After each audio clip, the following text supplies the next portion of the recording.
Estás escuchando Milenio 3 por Aluka Nanika. 3 y 6 minutos.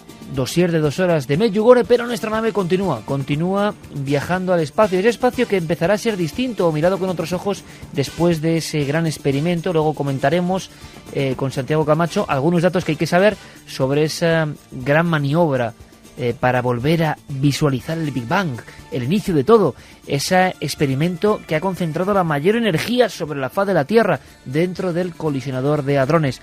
Pero Geray Martínez, que siempre lo digo, no da puntada sin hilo, intuyendo lo que viene, aunque los acordes de esta música mítica de los años 70 tienen algo de oxigenante, de festivo, resulta que va y la coge porque su nombre, y luego veréis que tiene sentido, Alan Parsons, esas creaciones, pusieron Lucifer a esta canción, y de Lucifer posiblemente hablemos en tan solo unos minutos.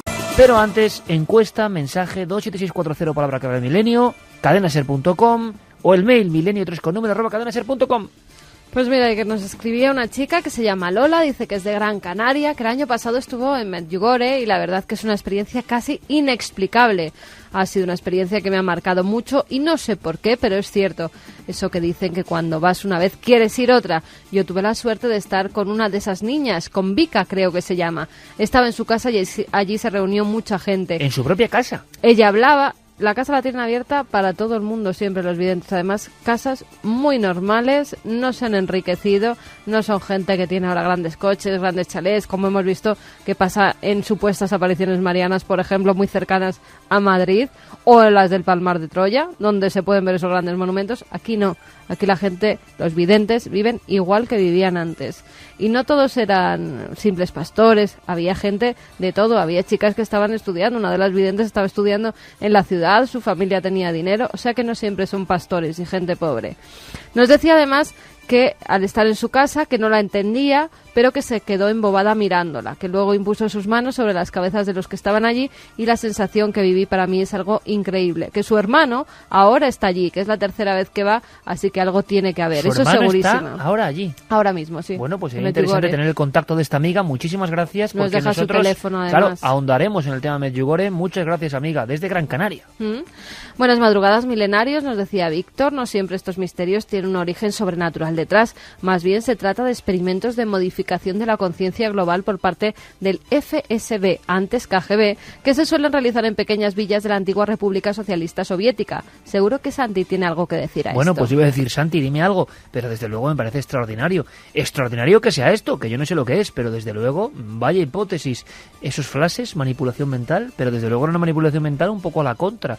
¿Qué querían experimentar? ¿Saber qué pasaba con una reacción católica ferviente en pleno corazón de Yugoslavia? Pues sí, la verdad es que sería curioso. Desde luego, sí que una de las partes de la investigación de psicología de frontera, digámoslo así, que se llevó a cabo en el Pacto de Varsovia, tenía mucho que ver con la utilización de estroboscopios para la manipulación mental. Por ejemplo, los grandes psiquiatras soviéticos, en vez de utilizar un péndulo o en vez de utilizar otro tipo de elementos para hipnotizar, ellos utilizaban unos flashes de luz sincronizada, unos estroboscopios que permitían al sujeto entrar en trance hipnótico con mucha más facilidad. Eso, lógicamente, como todo en la vida, pues se investigó sobre sus aplicaciones militares, sobre sus sistemas para poder utilizarlo para manipulación mental, etcétera, etcétera. Y, hombre, una relación remota tendría, pero efectivamente, en un momento histórico como aquel y en un sitio como ese, sería un poco jugar a la contra. Contraproducente, ¿no? Efectivamente. Interesantísimo, Santi, como siempre. Esos flashes, ¿se sabe algo de esos flashes? Eran como la llamada inicial en aquel año 81. Siempre se describen 3 flashes en lo alto del monte y entrada en éxtasis. Pero después los 3 flashes, quedan a un lado y los videntes ya tienen experiencias en su propia casa, en otros lugares. ¿Qué fue de aquellos 3 flashazos? Esos 3 flashazos eran como las llamadas que recibían al principio para que acudieran. Era como la señal de que los videntes tenían que acudir a ese monte de las apariciones. Pero suele pasar. La prohibición de acudir a ese monte, muchas veces se cercan los lugares donde supuestamente... Con camiones de combate, vamos. Claro, ha pasado en Garabandal, ha pasado en Ezquioga, ha pasado ¿Y en ya no hay más Medjugorje, flashes?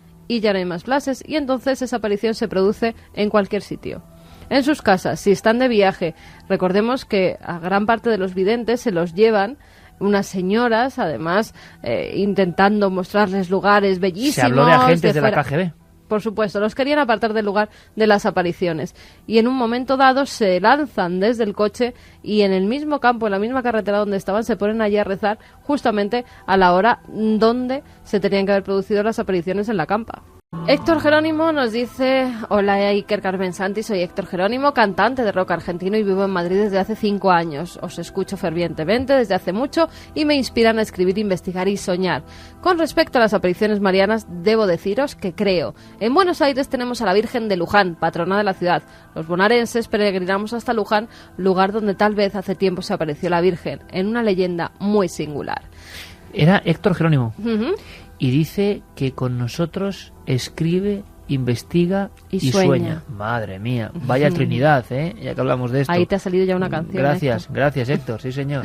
Iván desde Chile nos dice: creo que tanto las apariciones marianas como los fenómenos de posesión demoníaca, estatuas de la Virgen o de Jesús que lloran o sangran, poltergeist, ciertas apariciones fantasmales o de ovnis son producto de lo que se podría decir como espíritus del error. Espíritus que supuestamente viven en un plano inferior al nuestro y se encargan de engañar y burlar a las personas. Quizá esto les parezca muy esotérico y poco científico, pero es la mejor explicación que me he encontrado con respecto a estos temas tan complejos. ¿Quién lo dice? Iván desde Chile. Pues Iván, no está mal, no está mal porque hay toda una corriente, ¿verdad?, teosófico-filosófica que habla de esto, de estos espíritus. Alguno lo llamaba, creo que era...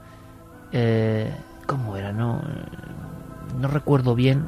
Recuerdo haberlo escuchado a nuestro amigo Santiago Vázquez, espectro de Maxwell, puede ser. Hablaba Germán de Argumos en su época de esta idea, ¿no?, de una especie de franja de entidad que manipulaba los fenómenos para diferentes interpretaciones. Sí, de hecho, hace apenas unos meses, cuando hablábamos de la muerte de John Keel, él murió convencido y de hecho, bueno, llegó a vivir muy alterado en su propia vida de que no solo lo del Mothman, sino cosas efectivamente como el fenómeno ovni, como las apariciones marianas, como prácticamente cualquier cosa que se salga de lo normal, estaban provocados por algo que convive con nosotros y que no es precisamente bueno. Y desde luego, bueno, ¿quién dice que Keel no tiene razón? Concepción nos dice: creo que el fenómeno existe, que no sabemos lo que es, pero que se ensucia porque existen intereses que nos desvían de la verdad.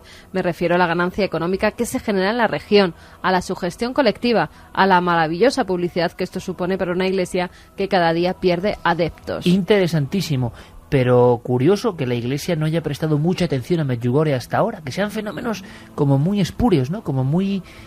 Yo recuerdo mi primer reportaje, lo recuerdo como si fuese hoy, para la revista Enigmas, donde todos hemos trabajado hace muchos años, año 95, fue en un pueblo de Extremadura. Me desplacé allí al lugar, verano del 95, y vi una serie de apariciones con una gente que caía en éxtasis y una cosa muy rara en Santibáñez el Bajo, y nunca se supo prácticamente nada más.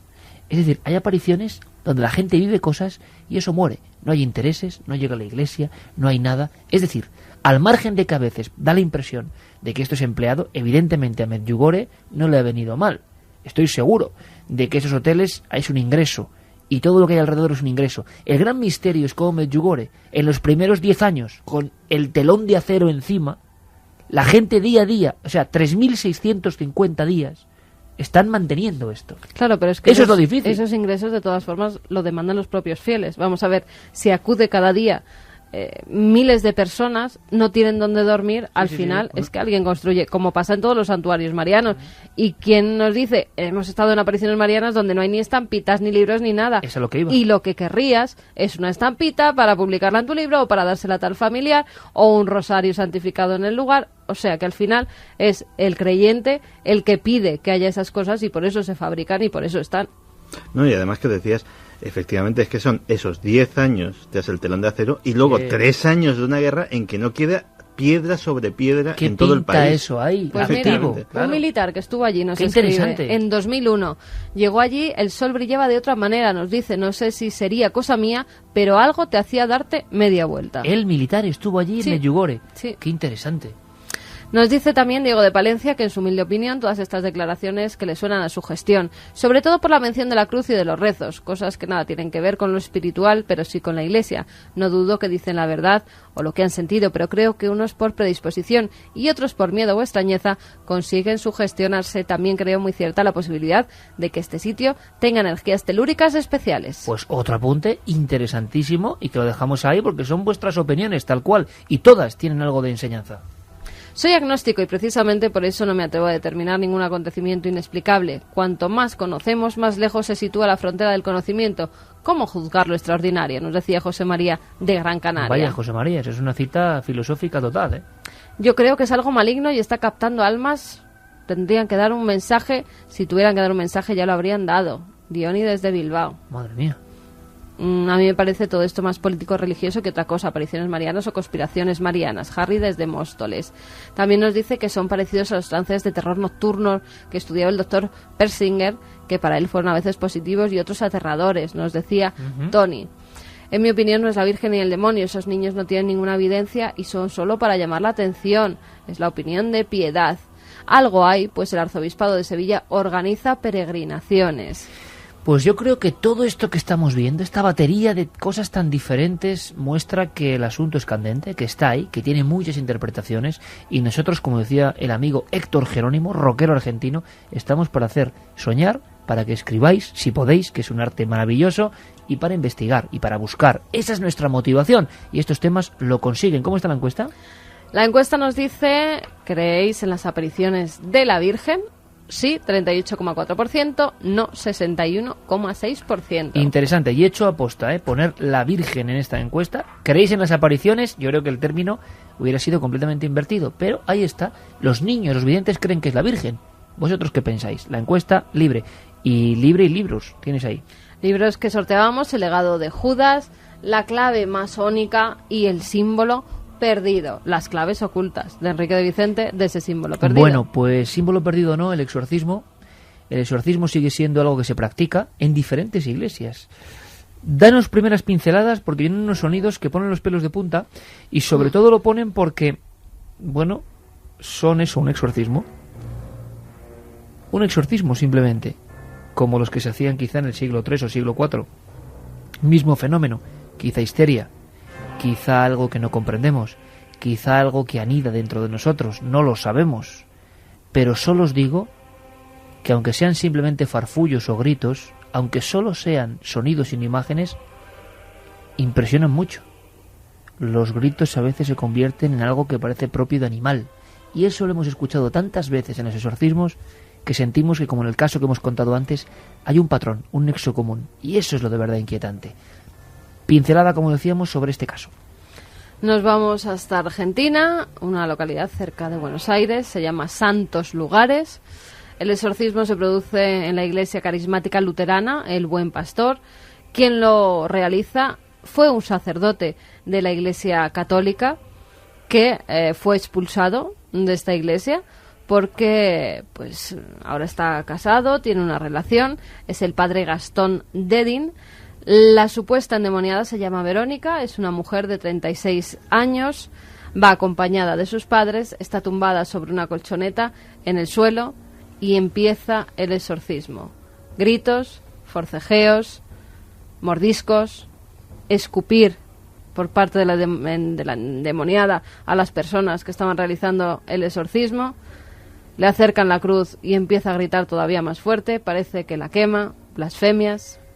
Todo lo que conlleva un exorcismo. Un código que está inamovible en la mente de alguna gente desde el principio del tiempo. Y a esto voy, como las apariciones marianas. Uno describe o analiza los casos de hace 1800 años y la gente prácticamente sufre lo mismo y ve lo mismo. Por lo tanto, ¿qué clase de manual escrito hace tanto tiempo está ahí, presente? Yo no digo más, ya he advertido. Ahí están los documentos, los gritos de este exorcismo practicado en Argentina. Allá la primera ya la hicimos.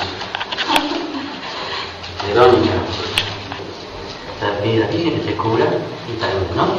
Gracias a la Virgen que te frene los pies y te los taque los brazos. Y ahora no lo puedo mover más. Ya no puedo mover más. la Virgen te va a proteger. Y ella se cubre con el manto y te va a taquear, no te va a dejar mover los brazos. Estas son las palabras previas de ese sacerdote. Está tranquilizando, el sonido no es muy bueno, pero vais a ver cómo ahora no hace ninguna falta. Y vamos al grito, y luego lo contamos, Carmen, es que es gritos que hemos escuchado y hemos emitido aquí, ¿verdad?, en otros exorcismos. Llega una transformación el sonido que no sé, los gritos, nos parece imposible que una persona normal, en un estado de conciencia normal, reproduzca esto. Vamos con el primero de esos cortes.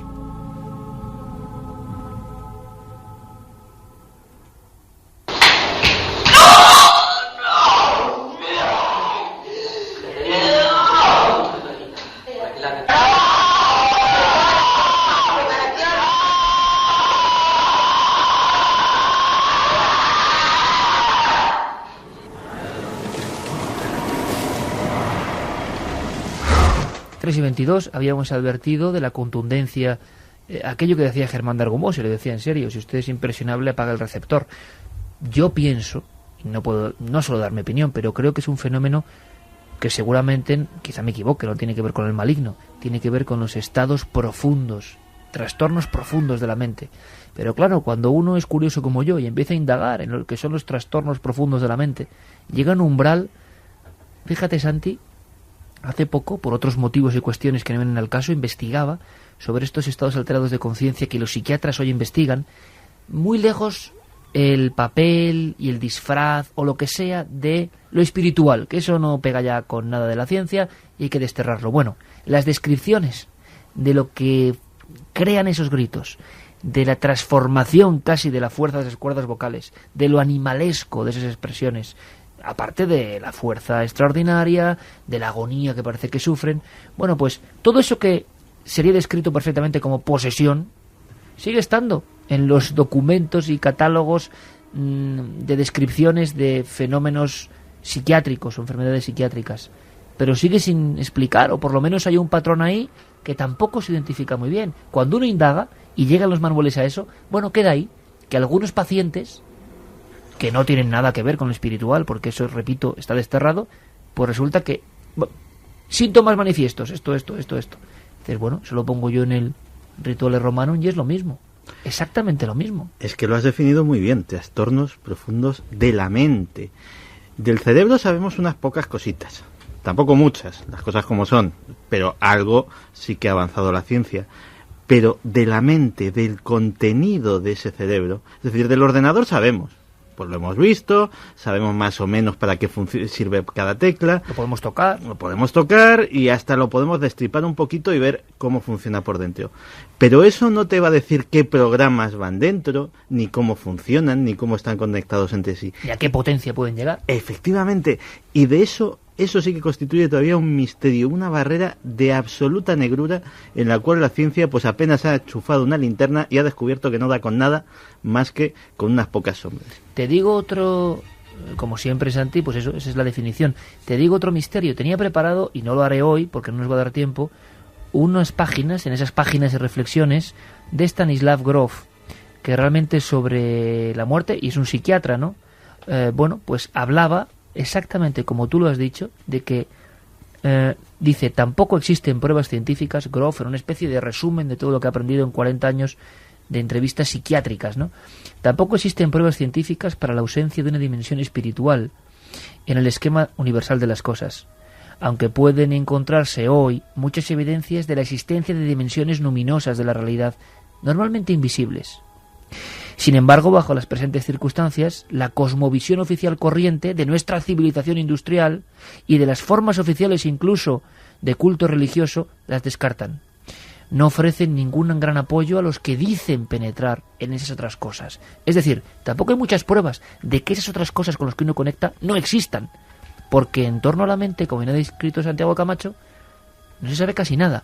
Ahora, otro misterio sobre misterio es, ¿por qué nos hacen creer que sí que sabemos de la mente? Muchos libros, la mente está, el cerebro, esto es. Si cuando uno, como digo, no hay más que una cosa, amigos. Y hoy, y lo decía en la universidad la semana pasada, hoy todos tenemos medios, porque Internet, así como tiene muchas cosas deplorables, tiene muchas maravillosas. Hoy uno, si quiere investigar, investiga. No hace falta ser Indiana Jones, ni... No, investiga, con curiosidad. y va de cosa a cosa y profundiza en lo que él quiere. Bueno, pues haced la prueba, amigos. Yo solo os digo esto, no hace falta ser un fiera. Haced la prueba. Están los manuales de enfermedades psiquiátricas. Bueno, echad un ojo. Están los manuales de lo que se sabe de la mente, que nadie sabe dónde está el pensamiento, demonios, ahora mismo. Sí, el pensamiento se genera... No, ¿dónde está almacenado exactamente? ¿En qué circunstancias? ¿En qué superficie? ¿Cómo se genera? Bueno, nadie lo sabe. Sin embargo, Santi, yo no sé qué pasa, que al común de los mortales, al que no va a hacer el esfuerzo de profundizar, le hacen creer como que, oye, claro que sabemos cómo funciona la mente. No, ¿qué vamos a saber? Es increíble. Bueno, pues la mente conecta con cosas, en su enfermedad o no, conecta con áreas, con realidades veladas. Esta mujer, posiblemente diagnosticada como enferma, claro, pero su cerebro está en algún sitio. Su pensamiento está conectando con algo. Y ese algo conecta con sus cuerdas vocales, con su fuerza, y grita. Y ese grito, cuando nos llega ahora y lo transmitimos a través del mundo por la radio, pues estremece. Estremece. Porque aunque sea un grito, y tú digas, bueno, una loca, como tantas veces se desprecia al que vive otras cosas, como tantas veces se desprecia creyendo que lo objetivo y lo correcto es lo que nosotros vemos o nos enseñan a ver, y lo otro no. Eso nos estremece porque nos reconocemos en su primitivismo, en su atavismo, en algo de ese grito. Vamos a volver a escucharlo, Santi. Es otro corte, Geray. Ay, por favor, suéltenme las piernas, las piernas, lo único. ¿No te acuerdas, señora?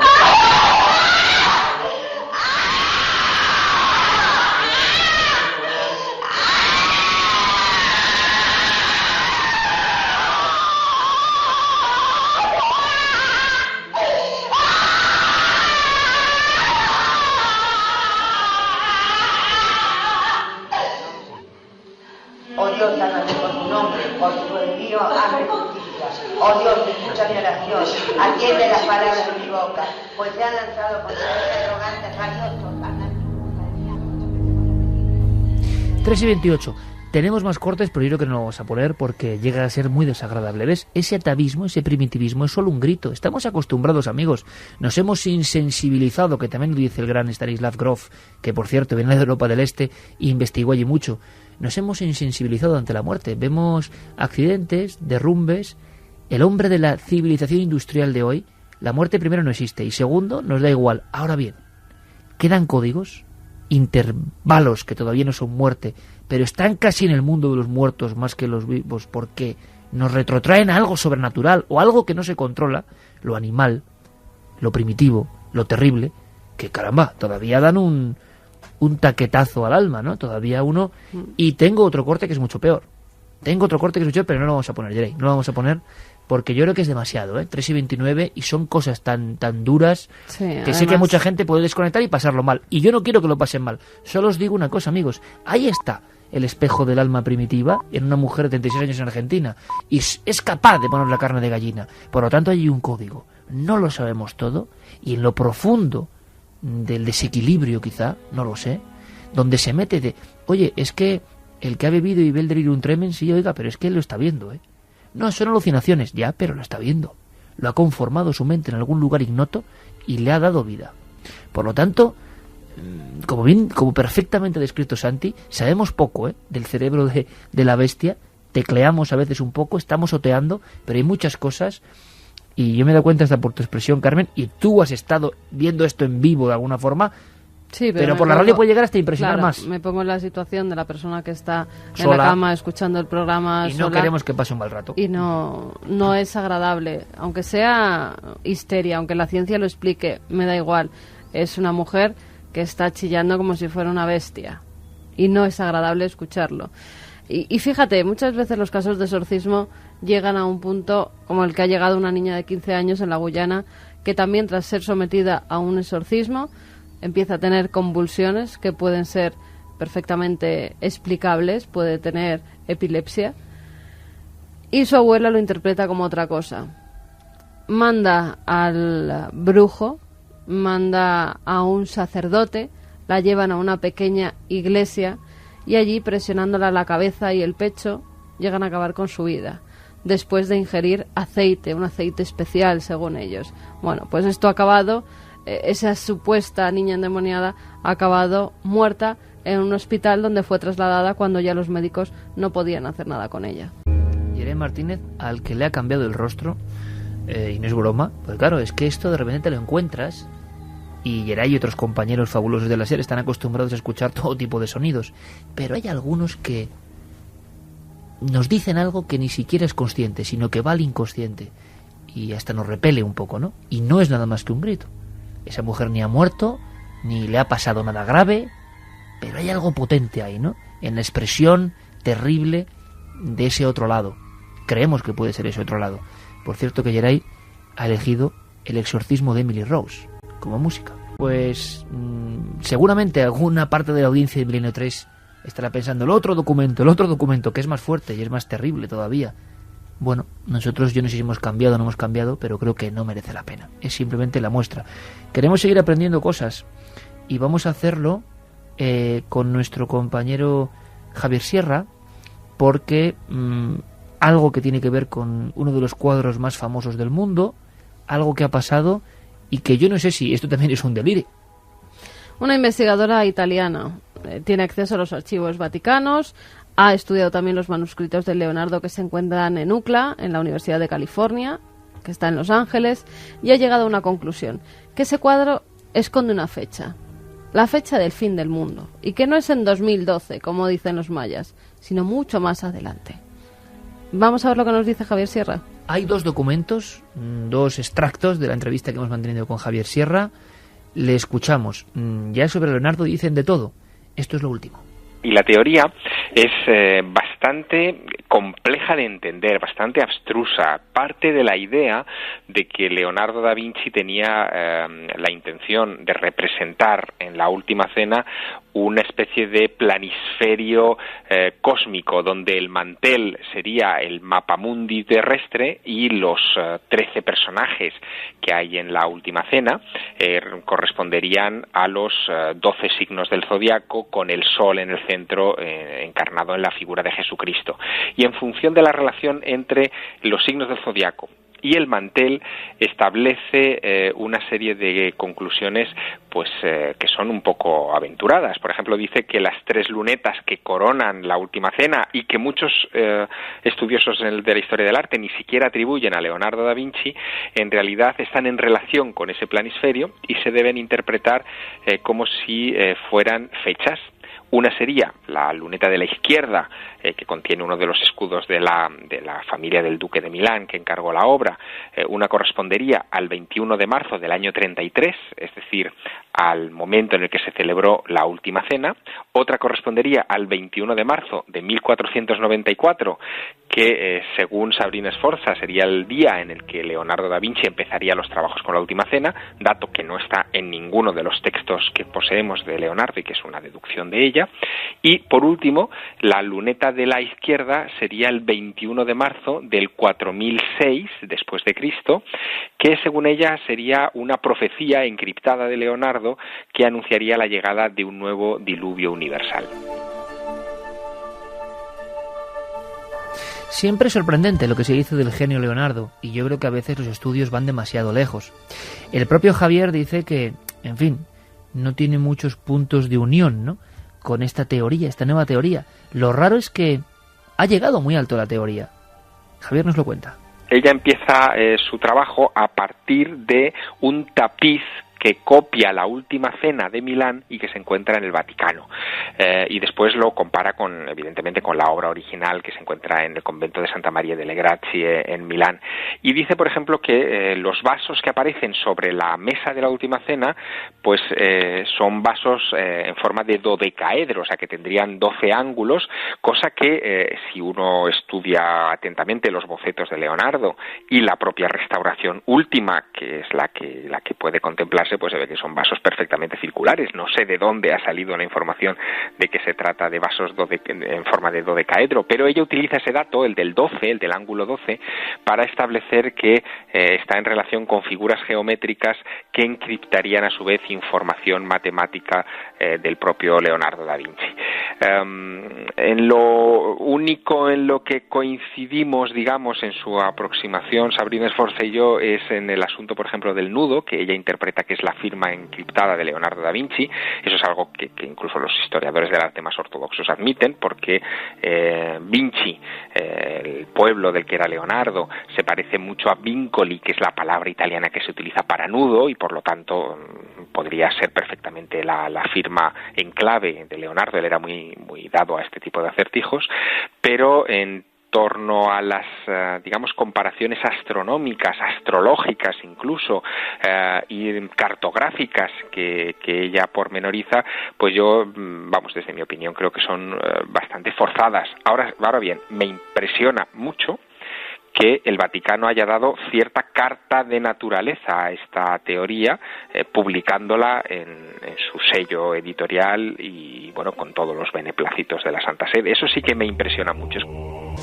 A las 3:37, después de repasar este misterio sobre Da Vinci, nos quedan algunas cosas. Yo os prometí, aunque sea brevemente, recomendar otro de esos libros. De vez en cuando, ya lo sabéis, lo llamamos Páginas y reflexiones, y el citado Stanislav Grof, uno de los padres del estudio psiquiátrico en el famosísimo Instituto de Praga, cambió el mundo. Fue uno de los primeros que investigó con el LSD, y después, como otros muchos psiquiatras, no tuvo ningún rubor en dar ese pequeño paso adelante, que es un gran paso para la mente humana. Una de sus últimas obras, editada en España por La Libre de Marzo, y yo recomiendo, siempre en Páginas y reflexiones, son libros quizás raros, difíciles de encontrar, pero que tienen una enseñanza. Y resumimos algún trozo. Stanislav Grof se ha atrevido con el gran tabú de nuestra sociedad, la muerte. Lo ha llamado el viaje definitivo, conciencia y misterio de la muerte. Y como todos los grandes contadores de cosas, y los que saben, yo pienso que Grof lo hace muy sencillo. Vamos a ver si logramos entender alguna idea. Extraigo de su introducción algunas cosas que a mí me impresionaron. Dice: el morir y la muerte constituyen la experiencia más universal y personalmente destacada de todo individuo.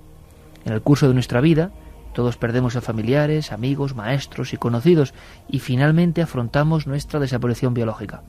Pero resulta bastante extraordinario que hasta finales de la década de los 60, la civilización industrial mostrara un desinterés casi completo sobre el tema de la muerte y el morir. La única explicación de esta situación es el inmenso rechazo a la muerte y la represión psicológica de todo lo que se relaciona con ella. Habla Grof del enfoque que tenemos en esta sociedad actual, en la sociedad industrial, de la muerte y el morir. Y dice: la situación de una persona corriente que muere en una de estas sociedades industriales es muy distinta a la del hombre antiguo. Dicho individuo, por regla general, posee una visión del mundo hoy atea y materialista. Según la ciencia occidental y su filosofía materialista, la historia del universo es básicamente la historia del desarrollo de la materia. La vida, la consciencia y la inteligencia son más o menos cosas accidentales. No hay lugar para la espiritualidad de ninguna clase, en un mundo en el que la realidad se define únicamente como algo material, tangible y medible. Desde un punto de vista, dice Grof, estrictamente científico, cualquier compromiso con lo espiritual se considera una actividad irracional, indicativa de inmadurez emocional e intelectual, falta de educación, superstición primitiva y regresión a un pensamiento mágico e infantil.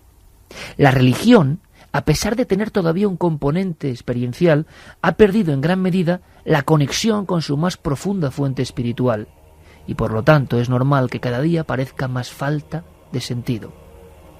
Debido a ello, esta religión no puede competir con la ciencia materialista, respaldada en constantes éxitos tecnológicos. La gente con buena educación, dice Grof, suele ser atea, y los menos preparados intelectualmente suelen sucumbir a formas ilusorias de fundamentalismo. Sigue este terrible inicio de Grof diciendo: condiciones de la muerte y el morir.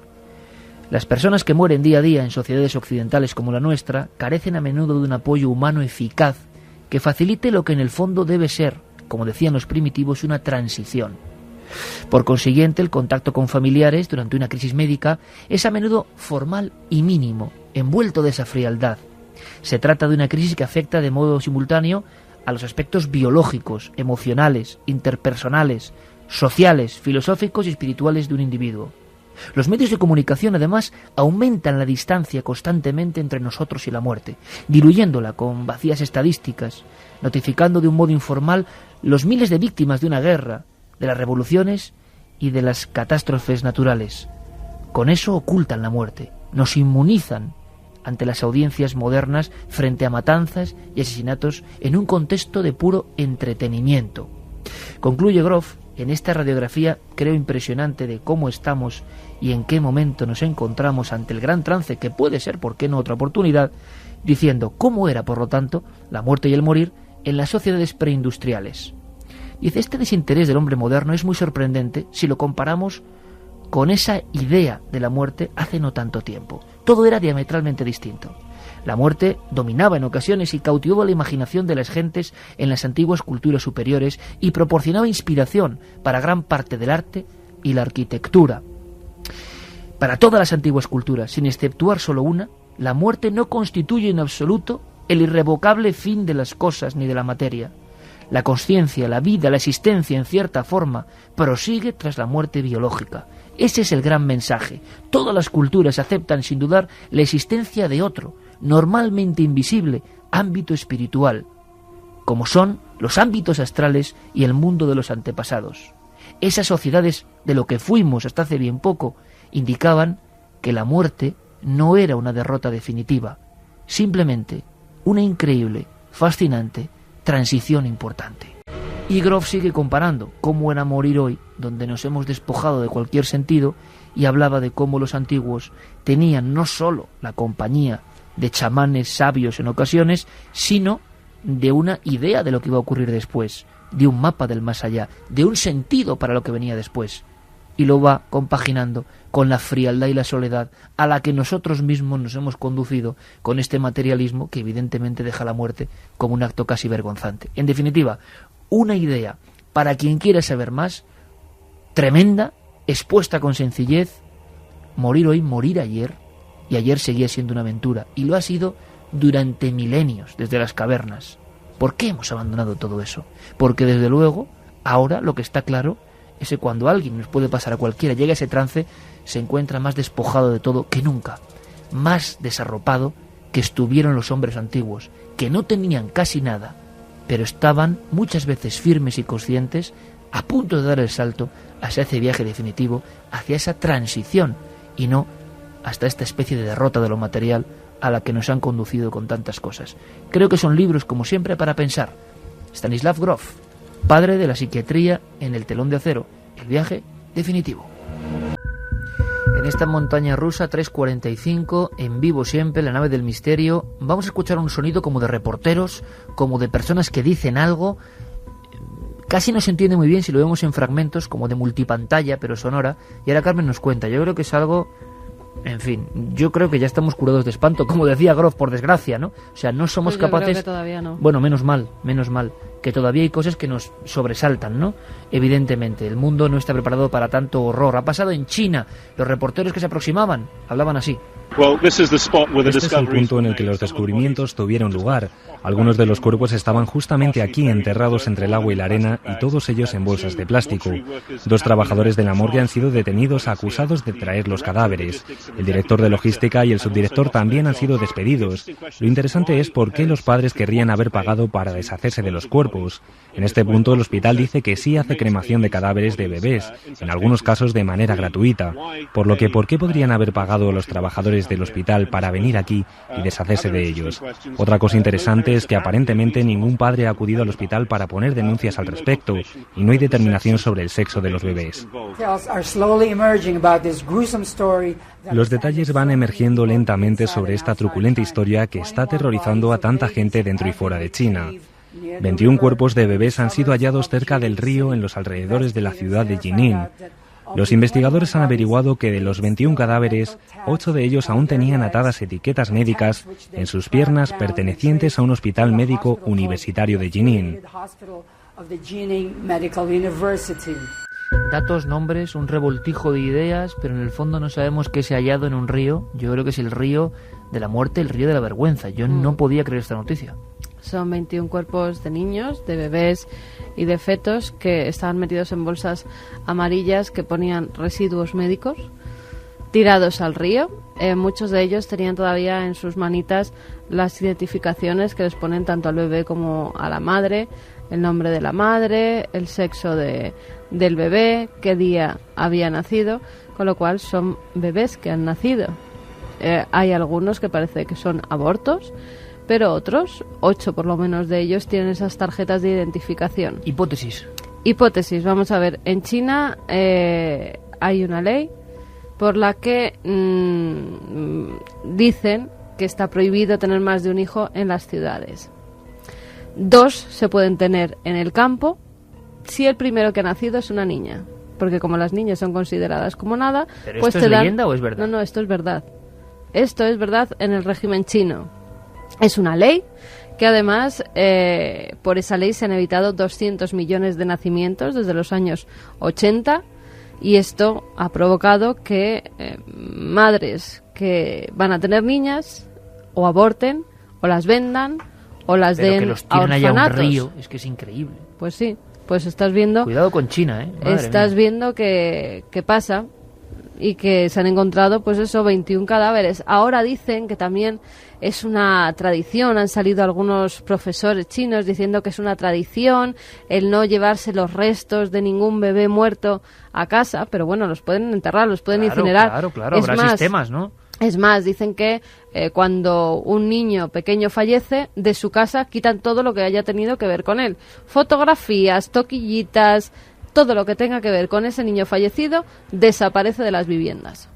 También un poco terrible esto último, ese Pues sí, en vez de mundo interno. recordarlos, olvidarlos, Sí, ¿no? de los chinos. En fin, una cultura milenaria, por otro También lado. hay otra cosa, por eso vemos en tantas tiendas de chinos que hay aquí que muchas madres que vienen con 2 hijas. Por algo será.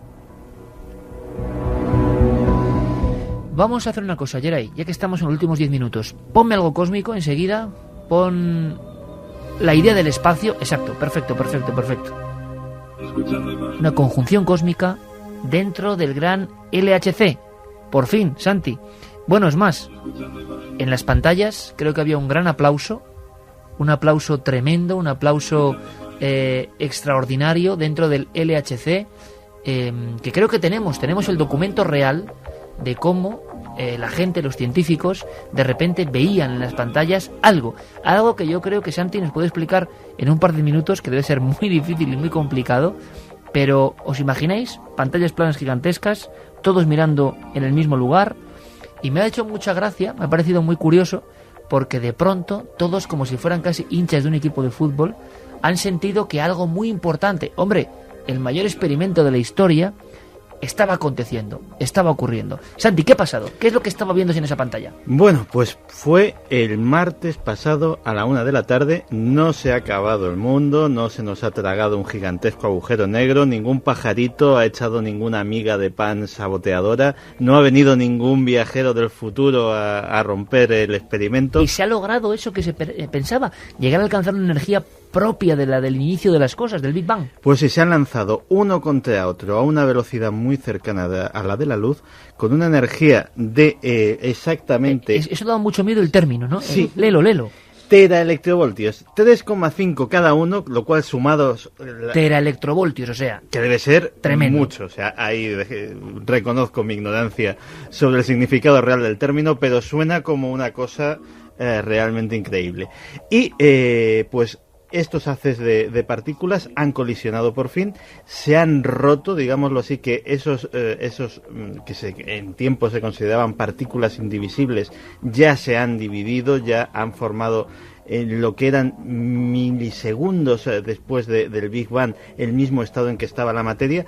Y bueno, pues no ha pasado nada, no se ha generado ese agujero negro, no hemos tenido ninguna consecuencia negativa, pero claro, ahora empieza lo gordo, digámoslo así, porque se ha generado una cantidad de información que se mide en petabytes. ¿Qué es un petabyte? Petabytes. Suena muy grande. Suena pues raro, sí. 1 millón de gigas. Claro. O sea, imagínate. Claro, un tera sería 1000 gigas, Efectivamente. ¿no? Miles de teras. Bueno, pues para que te hagas una idea, O sea, un peta. imagínate. Claro, lógico. Imagínate, pues un CD que tiene más o menos pues medio giga, Sí. pues imagínate 2 millones de CDs Pues eso como varias veces, o sea, decenas de estos petabytes. Y esa información va a tardar años literalmente en ser decodificada. Para que te hagas una idea, se han puesto en concurso diversos de los ordenadores más grandes y más potentes del planeta para decodificar todo lo que ha sucedido en esa explosión. Y va a haber, igual que tuvimos ese proyecto de SETI at Home, en el que podíamos interpretar desde nuestra casa, podíamos ayudar ofreciendo tiempo de proceso de nuestros ordenadores a que las informaciones que recibían los radiotelescopios del proyecto SETI, que también era mucha, pues fuera decodificada. También va a haber un LHC at Home, en el cual vamos a poder ceder tiempo de nuestros ordenadores domésticos, hasta de nuestras videoconsolas, se dice, y para que este tiempo de proceso, pues como sucedió ya con el proyecto SETI, incluso con el proyecto Genoma Humano, pues favorecer que se tarde menos. Se pueden encontrar partículas inéditas, que no se sepa que existan. Se puede encontrar el famoso bosón de Higgs, esa partícula de Dios que es la que da masa, la que daría masa a todas las demás. Y se encuentra o no se encuentra, y un misterio. Y se pueden encontrar fenómenos físicos de los que no hemos oído ni hablar remotamente. Es decir, una vez se decodifique toda esa información, las posibilidades son prácticamente infinitas. Para que te hagas una idea, y ya resumiendo en una cifra, se decía que físicamente conocíamos el 4% de la composición de nuestro universo. Una vez decodificada esa información, conoceremos casi el 25%. Ahora, con lo que ha contado Santi, entendemos perfectamente el momento de expectación en la sala del gran experimento de la humanidad. Estamos casi jugando a ser dioses, ¿eh? Ahí estamos, al límite.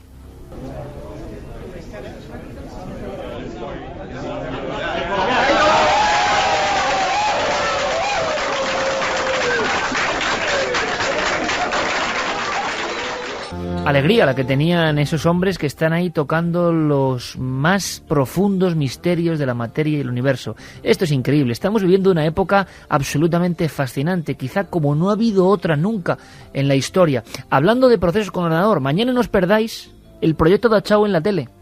Y muchas más cosas en Cuarto Milenio, pero mañana los ordenadores, los sonidos, las imágenes de José Miguel Gaona sobre el terreno y también imágenes muy crudas de lo que fue Dachau.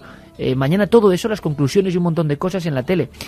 Sobre las 12 y media, por ahí andaremos, danzando en la parrilla, pero con vuestra confianza y vuestro seguimiento. Y ahora, aunque sean segundos, conforme Carmen va eligiendo ya, están ya elegidos por máquina los ganadores, vamos directamente, como no, con un poquito de energía positiva, alegría, para toda esa gente que lo está pasando mal.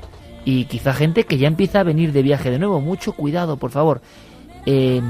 Para todos los que estáis ahí, un poquito de alegría y de auténtica energía pura y cósmica. Y que no se olviden que la semana que viene tienen que viajar con nosotros hasta Turín. Estaremos allí, el equipo de la nave del misterio se traslada hasta la ciudad italiana donde el bien y el mal se juegan todos los días las cartas. Y vamos a contar todos los misterios que hay en esa ciudad, Iker. A ver qué sorpresas nos encontramos al paso, que es lo mejor. Vamos con los ganadores. Venga. Con esta canción de alegría, que les tiene que dar mucha alegría ganar un libro, que con los tiempos que corren, oye, que te regalen algo, bueno, ya es. Un saludo y gracias por el programa. Nos decía, compañeros de la noche, la fe y la ciencia se complementan, forman el conocimiento, creencia y opinión de cada uno. Buscar términos científicos en apariciones no los hará más comprensibles. Debe preocupar más que éstas sean para bien de todos antes de que se formen fanatismos dañinos. Nos lo decía Gabriel. Pues me parece una reflexión muy interesante. David Martín, desde Illescas, Toledo, dice: buenas noches. ¿Sabéis si este pueblo bosnio tiene algún lugar o atraviesa alguna línea de poder? Estaría bien las fuerzas telúricas, lo que ¿no? pasa es que, claro, es tan difícil saber cuáles son esas líneas ley, ¿no? O líneas de poder, pero seguro que si tenemos algún dato, se lo ofrecemos a nuestro amigo Gabriel dentro de poco. Y el último es para Alejandro Vázquez Ortiz, que nos dice: Epicuro decía que eliminando el temor a la muerte, se eliminaba todo el temor al sufrimiento y se alcanzaría la libertad del espíritu. ¿Cómo vamos a dejar de temer a la muerte si ni siquiera nos atrevemos a asomarnos a su abismo? Bueno, pues para toda esa gente que está en ese umbral, hay gente enferma en los hospitales, no está mal, yo creo, tampoco pensar recuperar esa fe del hombre primitivo, auténtico, genuino, ancestral, que creía que es eso, una transición. Yo creo que no es malo pensarlo, cada uno que piense lo que quiera, pero desde luego que todo se acaba en un momento, que todo es materia y que se apaga como un interruptor, a mí no me convence. Prefiero pensar, esté equivocado o no, en que todos los ancestros han pensado en eso, en que la aventura tiene que continuar. Queda mucha aventura por recorrer, estamos convencidos. Don Santiago Camacho, que además te agradezco mucho. Te voy a tratar de usted ahora, porque con ese pañuelo que me traes tiene un aspecto como de marqués, incluso, ¿eh? O sea, muy elegante, Santi, sí señor. Santi, que ha venido con una afección de garganta, en día de fiesta para muchos, como un titán, y dando la información como él sabe, ahí bien repartida. Gracias, Santi, como siempre, amigo. Muchas gracias a los fabricantes de bucofaringeos también, que sin ellos no hubiese estado aquí esta noche. Patrocinado por ellos. Santi, a las 3:58, que luego dicen que te vi loca, Santi. Ah, es verdad. Oye, ¿sabes? Santi, una cosa, por cierto, que estarás aquí con todo, con Fermín, con Carlos, con Geray, para que todo salga bien, con la edición de ese Turín. Te traeremos sorpresas, ¿eh? Claro que sí. Venga, Santi, gracias. Fermín, Carlos, Geray, feliz semana, amigos. La próxima nos espera Italia. No sé, ¿qué crees que vamos a encontrar? Yo creo que vamos a encontrar una sábana completamente distinta a la que vimos, fíjate.